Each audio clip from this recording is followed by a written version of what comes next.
আমি বাঙালি হয়েও বাঙালি মেকআপ করতে, করতে জাস্ট টায়ার্ড হয়ে গেছি। সেই কারণে আমি এখন ট্রাই করছি একটু ওয়েস্টার্ন বা একটু Hollywood type makeup. So first of all এখানে আমি চুলগুলোকে সেট করে নিয়েছি, যেটা তোমার জীবনকেও সেট করার জন্য সবসময় দরকার। না, ক্লিপ নয়, তোমার রাইট ডিসিশন। পরে must important point, moisturise your skin. হ্যাঁ বাবু, ময়েশ্চারাইজ করতে হবে স্কিনকে। তারপরে দিতে হবে ফাউন্ডেশন। এখানে ফাউন্ডেশনকে আমি ফিঙ্গার টিপস দিয়ে ব্লেন্ড করে নিচ্ছি।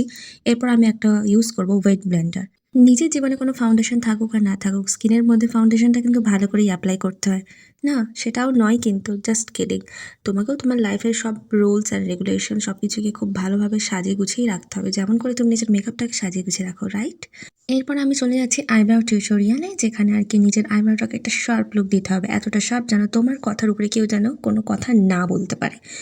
এরপর আমি এখানে আই মেকআপটা করে নিচ্ছি। আই মেকআপের জন্য তোমরা দেখতেই পাচ্ছ আমি কীভাবে এখানে ব্রাশটাকে অ্যাপ্লাই করেছি। As you can see, I'm applying here like black and brown eyeshadow on my eyelids. তো এইভাবে অ্যাপ্লাই করে ক্রিজ লাইনে একটা হালকা ব্রাউন আইশ্যাডো অ্যাপ্লাই করে নিতে হবে। দেন এখানে করতে হবে নোজ অ্যান্ড ফেস কন্ট্রোলিং। হ্যাঁ, তুমি তোমার ফেস কন্ট্রোলিংটাকে তো ভালো করে করতে শেখো অন্তত। নিজের লাইফে যে টক্সিক মানুষগুলোকে আছে সেগুলোকে কন্ট্রোল করাটাও খুব বেশি দরকার। আই থিঙ্ক কন্ট্রোল না, পুরোপুরি রিমুভ করে দেয় দরকার, ক্লিনজারের মতো। ওকে, নেক্সট স্টেপ হচ্ছে এখানে ভালো করে আমি কন্ট্রোলিং করে নিয়েছি। এরপর আমি ব্লাশ অ্যাপ্লাই করেছি। এখানে একটুখানি আমি ডাস্টি দেন ব্রাউন একটা পিচি টাইপ একটা ব্লাশ আমি অ্যাপ্লাই করেছি, বিকজ এই লুকটার জন্য এই ব্লাশটাই হচ্ছে পারফেক্ট যাবে।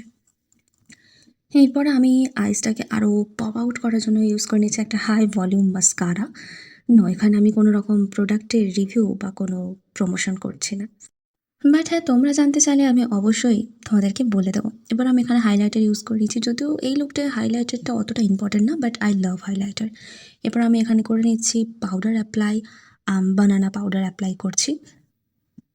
হ্যাঁ, লাইফ তোমাকে লেবু দিক আর না দিক, তোমাকে নিজের ফেসে তো অন্তত বানানা পাউডারটা ইউজ করতেই হবে, specially for Indian skin tone. এবার আমি এখানে লিপসের জন্য অ্যাপ্লাই করছি একটা হালকা নিউড ব্রাউন লিপ শেড, যেটা কিনা এই লুকটাকে আরও সুন্দর করে তুলবে। এরপর আমার হেয়ার্সে চলে যাবো। এখানে আমি একটা ব্যাংকস লাগিয়ে নিয়েছি সামনে।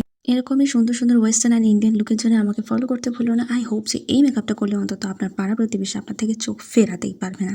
পাড়া প্রতিবেশী কি আপনিই পারবেন না? ওকে, চলো নেক্সট ভিডিওতে আবার দেখা হচ্ছে। Ta ta, good bye, see you.